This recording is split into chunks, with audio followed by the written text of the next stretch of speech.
Gracias para Dios sea con todos vosotros de nuestro podcast El Buen Pastor. Soy el hermano Luis Ángel García. Yo soy la hermana Brenda García. Soy el hermano Roger Alcocer. Estamos muy emocionados de estar aquí junto al lado siervo de Dios hermano Fernando Gámez y nuestro hermano Elías Vázquez. Vamos a tocar el tema presión de grupo. Así es, la presión de grupo es una experiencia que nos afecta a todos, en nuestro diario vivir, los jóvenes en la escuela o en diferentes partes de nuestra vida. En ustedes opinión, ¿qué opinan sobre el tema presión de grupo? Hermano Fernando. Amén. Y es importante el comprender que estamos rodeados de personas que influyen en nuestro diario vivir por sus buenos consejos o por sus malos consejos, por sus buenos ejemplos, por sus malos ejemplos. Somos impulsados a hacer o a dejar de hacer cosas eh, por la presión que impone la propia sociedad a nuestro alrededor, la familia, los amigos, inclusive propiamente la gente dentro de la congregación en la cual cada uno de nosotros estamos, ¿verdad? Influyen en nuestra conducta a veces y a veces en nuestras decisiones. Bueno, algo en mente que venga, o sea, que haya usted batallado o como ejemplo personal, usted que diga, no, yo experimenté esta presión y cómo, am, pero como persona y como cristiano, usted pudo lograr vencer esa presión. Amén. Bueno, oigo a veces decir a algunos hermanos, ¿verdad? Para vergüenza nuestra, porque tuve la bendición, la dicha de crecer dentro de la iglesia. Considero que a más del interés que tuvieron mis padres por formarnos como cristianos, más que simplemente como creyentes, infundir un temor de Dios, el que salíamos cada día a la escuela, ir con la convicción de que debíamos de guardar una conducta apropiada como hijos de Dios. Bueno, hay etapas en la vida en la cual uno eh, tiende a rebelarse a esas disposiciones, porque quizás falta la convicción plena de que Dios es real y ve las cosas, premia, ¿verdad? Pues al justo y en algún momento, ¿verdad? Llamará a cuentas al desobediente. Bueno, tuve momentos en la escuela preparatoria en que no me conducía hasta que llegué a una convicción que necesitaba cambiar mi manera de comportarme, ¿verdad? Eso trajo un cambio en mi manera, por gracia de Dios, nunca en las drogas, nunca en el alcohol, ¿verdad? En caminos de fornicación, no, pero sí el relajo, ¿verdad? Que me llevaba inclusive a liderar, ¿verdad? Pues el hacer algunos desórdenes, algunas provocaciones, eh, pero gracias doy a Dios, ¿verdad? Que en su momento Él puso una paz en mi corazón que me trajo, ¿verdad? Una forma de irme diferenciando. Llegó el momento en que pues siempre hay alguna presión, ¿verdad? Tómate esto o vamos aquí a esto. Y me recuerdo mucho una situación porque un día me invitaban a ir a una fiesta, yo no era de ir a fiestas, pero pues siempre la curiosidad y me dicen, vamos, va a haber una fiesta y por curiosidad le dije, ¿y dónde va a ser? Me dijo, va a ser en la Colonia del Hierro, dice, aquí en Azcapotzalco, aquí está cerquita. Y ya cuando dijo, y pregunté por la dirección, ¿y dónde es? Dijo, en Fundidores. eh, es enfrente de un templo evangélico, dice. Y era precisamente enfrente del templo del Hierro, ¿no? Y y pensaba yo, ¿no? Como Dios, ¿verdad? Ahí me estaba recordando que no era el hecho de que estuviera frente al templo, sino que uno está siempre frente a Dios, no es cosa de ir, ¿verdad? A un lugar a otro donde los hermanos, donde la gente te pueda ver, sino que siempre estamos delante de la presencia de Dios y eso lo aprendimos en otra ocasión, así de manera rápida, ¿verdad? Un compañero tenía necesidad de arreglar un carro que le habían prestado, tenía que hacer una reparación y entonces yo trabajaba en un taller de laminación de hojalatería y pintura. Llevamos el carro, ya cuando llegaron él con otro compañero, mi patrón les invitó una copa de licor y ellos aceptaron. Entonces me dice el patrón, me dice, oye Fernando, ahora que están tus amigos, ¿por qué no te tomas una? Y le digo, pues usted sabe que yo no tomo, yo nunca he tomado, ¿no?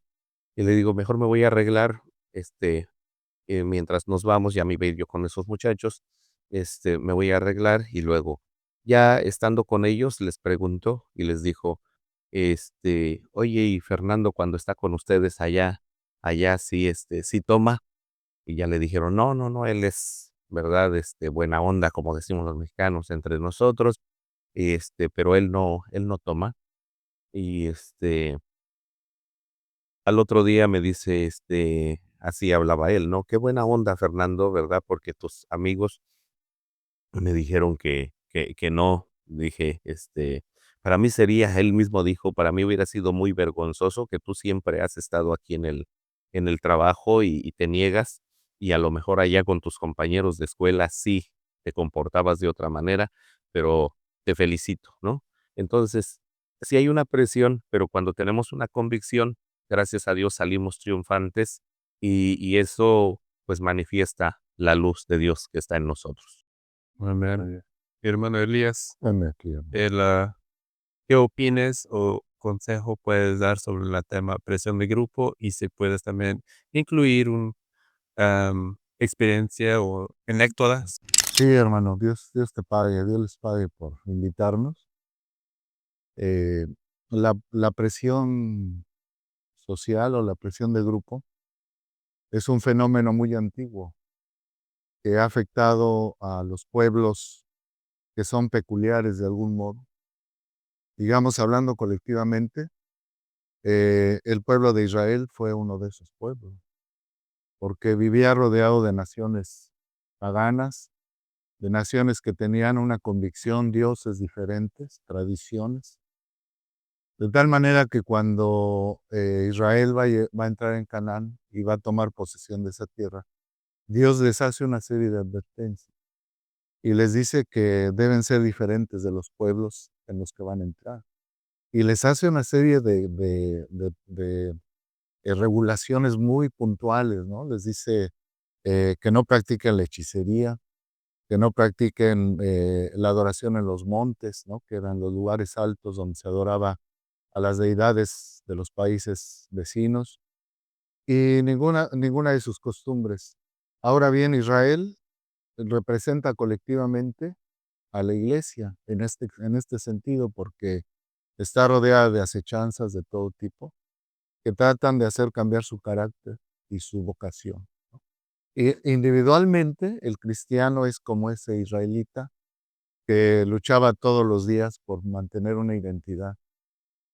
Entonces, la presión social existe desde fuera hacia adentro, la presión de grupo, pero también dentro de la iglesia llega a suceder. Muchas veces, y eso lo encontramos, por ejemplo, bíblicamente en el caso de Job con sus amigos, ¿no? Job entró en una tragedia en un momento difícil de su existencia y sus supuestos amigos, la Biblia los trata como sus amigos, pero ya después nos damos cuenta de que no lo son en realidad. Tratan de presionarlo por todos los lados, de tal manera que él termine confesando que ha faltado a Dios y que por esa razón está siendo sometido a esa prueba, ¿no? Tan difícil. Entonces, a esto de manera general, particularizando un poco, yo creo que la vida del cristiano es una vida muy complicada. Yo siempre he dicho que es muy difícil ser cristiano. Y lo digo habiendo pasado por situaciones complicadas en mi vida personal y habiendo sido presionado. Es que esa presión, hermanos en Cristo, esa presión es una presión muy sutil, ¿no? Hay veces que se manifiesta a través del bullying, ¿no? Como se conoce en este país y en México también. Se manifiesta a través del bullying, de la presión de grupo, de cuando tú eres diferente, cuando eres peculiar, no falta quien te presione, ¿no? Para que seas igual que los demás. Entonces nosotros como cristianos, hablaba el siervo de Dios de su juventud, y en la juventud nosotros, bueno, en mi caso también yo pasé por situaciones así, en las que quiere uno agradar también a los hombres, y busca uno agradar al el entorno, y quedar bien con los amigos, y de alguna forma gozar de su favor y de su agrado. Y bueno, no me gustaría todavía hablar de las soluciones, ¿no? Sino más bien planteando el problema. Yo creo que sí estamos, la juventud vive inmersa en un ambiente hostil, ¿no? Este es como un planeta alienígena, ¿no? Para nosotros, estamos esperando nosotros, tenemos la esperanza bienaventurada de alguna vez irnos con Cristo, ¿no? Cuando Él venga por su iglesia. Pero mientras eso pasa, la juventud cristiana vive inmersa en una lucha, ¿no?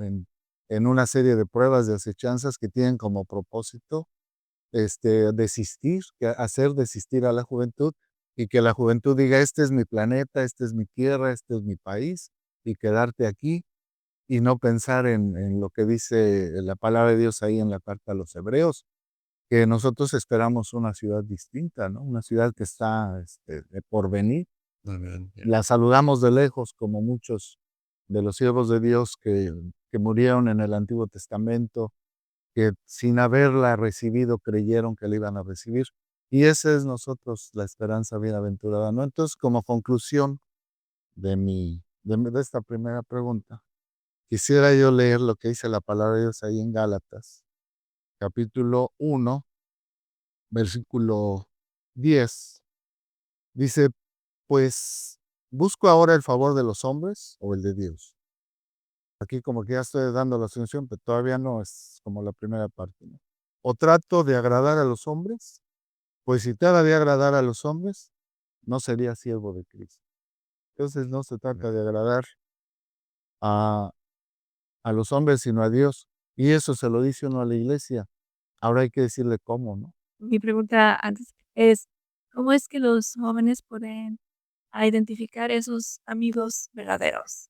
Y la palabra del Señor dice en el Salmo 119, en el verso 33, compañero soy yo de todos los que te temieren y guardaren tus mandamientos. En la experiencia que hablaba hace un momento, ¿verdad? Eh, días antes de tener un contacto ya, de un trato directo con Dios, el haberme bautizado por gracia del Señor a los 9 años, todavía asistía a la escuela, me bauticé. Entonces, pues, lo que sí traté, ayudado de Dios, es de decirles a ellos que Cristo había hecho, y estaba tratando conmigo, y yo estaba tratando con Cristo, que algo diferente estaba pasando en mi vida, que ya no podía ser, igual, ¿verdad? Y hubo quienes decían: "Bueno, pero es que tú antes actuabas así". Sí, pero hay cambios, se experimentan cambios. Todavía tuve el ir algunos meses a la universidad, y vamos a eso, ¿verdad? La presión del grupo, los muchachos, no estaban pensando más que en vivir el momento, eh, pues, ir, tomar, hacer. Y era un momento en que yo me estaba identificando más con el Señor, y entonces lo que hice fue comenzar a dejar, a dejar esa amistad, inclusive, este, dejé la escuela, hice una elección, ¿verdad? Comencé a salir con los siervos de Dios, me comencé a reunir en otras ocasiones con un grupo de amigos, y aquí está el hermano Elías, ¿verdad? Íbamos a un lugar donde, pues, quien ya duerme en el Señor, hermano Juan Marcos, ¿verdad? Tenía su lugar de trabajo, ahí íbamos, se trataban asuntos tocante al trabajo espiritual con los jóvenes, y ahí yo pasaba, horas exquisitas, ¿no? Con hermanos hablando de las cosas de Dios. Entonces, tuvo que haber una elección, ¿sí? Tuvo que haber una elección, ¿verdad? Donde aparentemente sacrificas algo, porque por otro lado, eh, dices, bueno, a lo mejor si hubiera podido seguir la universidad, si hubiera podido obtener un título. Sin embargo, había visto a muchachos, que cómo habían ido decayendo. Yo me recuerdo que cuando entré a la preparatoria venía un muchacho, era bautista, entró con nosotros en el turno de la tarde, llegaba con su Biblia, yo lo abordé, me sorprendió, yo nunca llevé la Biblia a la preparatoria, él la llevaba los primeros días, entonces, pues me gustaba platicar con él, se cambió de turno y a los meses, pues ya no lo vi en esa posición, raras veces lo veía que yo llegaba temprano a la escuela y después verlo ya, influenciado por los demás, actuar como los demás, a un muchacho de la iglesia, de otra congregación, pero de aquí de la iglesia, lo vi de caer en su vida espiritual. Entonces, pues lo que por gracia de Dios hice fue afianzarme del Señor, pues, lo que podía evitar, lo evitaba, ayudado del Señor, y entonces se comienza uno a relacionar con los hermanos. Aprendí algunas cosas después, pero ya fue muy después, porque leyendo en alguna ocasión a un escritor decía que él, estando en la universidad con, grupos interdenominacionales de compañeros de diferentes denominaciones, llegaron a formar equipos de oración. Y dije, hubiera sido bueno poder liderar un grupo de oración, haber podido llamar a aquel, pero no tuve yo esa preparación, ¿verdad? Y a lo mejor lo que traté fue de evitar lo más posible, ¿verdad? Del ser influenciado, más bien buscar. Sin embargo, pues hay convicciones, la palabra del Señor dice que se conviertan ellos a ti y no tú a ellos, ¿verdad? Me bauticé con toda la convicción de que mis pecados fueron perdonados y que debía de vivir una vida agradable a los ojos de Dios. Y entonces todo lo que tuviera que hacer por vivir esa vida agradable y todo lo que tuviera que sacrificar, tocarte a la carne, tocarte al bienestar, que debiera y debo de sacrificar, lo hice y lo seguiré haciendo con la ayuda del Señor por ser Excelente. agradable. Amén. Yo creo que la presión de grupo pone a prueba el amor y la fidelidad del joven cristiano hacia Dios. Cuando el niño va creciendo, por ejemplo, ustedes, que, bueno, en el caso de Luis, no, pero en el caso de mi hermano Alcocer, de mi hermana, pues yo creo que desde pequeños escucharon la palabra de Dios y vivieron una vida aconsejada por sus padres, ¿no? Y por la iglesia también. Eh, mi hermano Fernando ha puesto una serie de ejemplos muy concretos que nos hacen ver la evolución que lleva el joven en su camino, ¿no? Es muy importante que desde su más temprana edad, el niño sea instruido en el amor por las cosas de Dios. O sea, esa palabra es una palabra de uso común que por lo mismo a veces pierde su verdadero valor, pero hablar del amor hacia las cosas de Dios es hablar hacia el amor que tú debes atesorar respecto de tu forma de vida, de la educación que has recibido. Si alguien desde muy pequeño te enseña a amar a tus hermanos, a convivir con ellos, eh, se va formando un espíritu fuerte en ti en ese sentido, ¿no? De tal manera que cuando entras en la escuela, aquí, por ejemplo, en Estados Unidos, como que tradicionalmente se reconoce a la high school como un momento muy difícil porque las personas tratan de ser populares, tratan de ser así. Bueno, no sé si eso sea verdad, pero uno lo ve en las películas. Este, trata uno de ser aceptado por los demás. ¿Y qué haces tú para ser aceptado por los demás? Tratar de imitar, tratar de hacer lo mismo, tratar de congraciarte con las personas que tienen influencia. Hasta hay una palabra ahora que es los influencers, Ujú. y ellos norman, ¿no? La sociedad y cómo debe actuar la persona. Entonces, en ese sentido, yo siempre he pensado que nosotros debemos debemos darnos cuenta que somos muy peculiares, ¿no? Una especie de nerds, pero en el sentido bíblico, ¿no? Entonces, Porque, y esa convicción debe existir en nosotros de una forma muy, muy puntual y muy fuerte.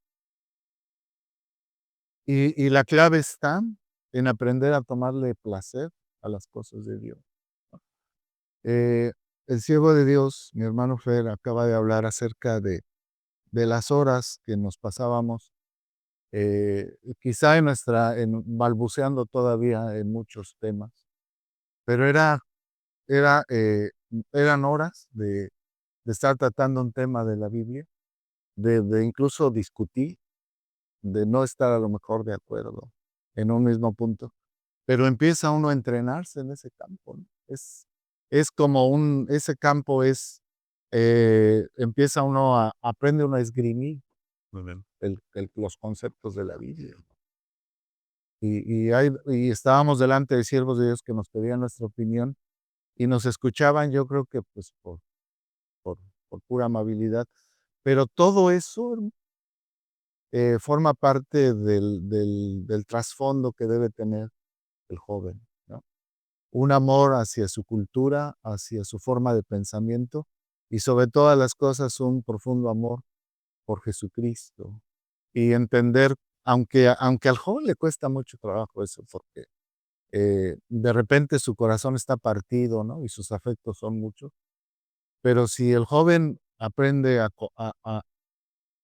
aprende a comprender a Cristo como el que ofrendó su vida y su convicción y todo lo que él tenía por la vida de nosotros. El profeta Isaías habla acerca de Cristo, dice que no, dice sin atractivo para que le deseemos. Entonces nosotros debemos enseñar a la juventud, ustedes están en un terreno privilegiado porque están liderando de distintas maneras, a distintos niveles, enseñar a la juventud precisamente a que Cristo se vuelva atractivo, ¿no? Amén. Y que no sea una noción lejana, distante, ¿no? Sino que sea una realidad práctica, inmediata, ¿no? O sea, de quién ha hecho mano la depresión que viene, por ejemplo, del bullying, ¿no? Y del desprecio o del repudio de la sociedad o de la presión social, todo eso. Actualmente, por ejemplo, ¿cuántos cristianos no tienen que estar recurriendo, incluso cristianos, a la terapia, ¿no? Psicológica, porque están enfrentando problemas que a lo mejor nosotros como iglesia no estamos resolviendo, pero la solución está en Cristo, ¿no? Amén. Entonces, si el joven de repente le dicen, ¿tú por qué no pones árbol de Navidad? ¿O por qué no adornas tu casa para el Halloween? O por qué no te disfrazas, ¿no? Ahorita estamos inmersos en ese tipo de tradiciones. Yo creo que sí conviene que el joven se llene de un orgullo y de una pasión por su cultura y por su forma de vida y que se interese. Por eso es muy importante que ustedes fomenten el estudio de la escritura, ¿no? El estudio bien encaminado de la escritura. Al principio uno hierra, uno explora todo eso, pero la Biblia no es una regla, ¿no? Una regla de fe. O sea, nos dice por dónde debemos ir, ¿no? Y entonces yo creo que la solución, hermano, no sé si estoy siendo muy abstracto, pero una de las soluciones es eh, enseñarle a la juventud el amor de Cristo, que están sus manos abiertas eh, para recibir al que viene y que la solución para sentirse frustrado porque el mundo nos repudia no es un refugio artificial, es una realidad. En realidad, la realidad está en Cristo. Amén. El mundo es una fantasía, es una ilusión. Cuando uno viene a Cristo, uno descubre que esto es lo que uno quiere, ¿no? Eso es lo que, para evitar la presión social, abrazarse de Cristo, ¿no? Es algo real, hermano, es algo real. Eso es lo que puedo decir. Así es, amados oyentes, escuchamos los consejos del tu siervo de Dios, nuestro hermano, sobre la presión del grupo, cómo influye a los jóvenes, qué cosas los jóvenes batallan.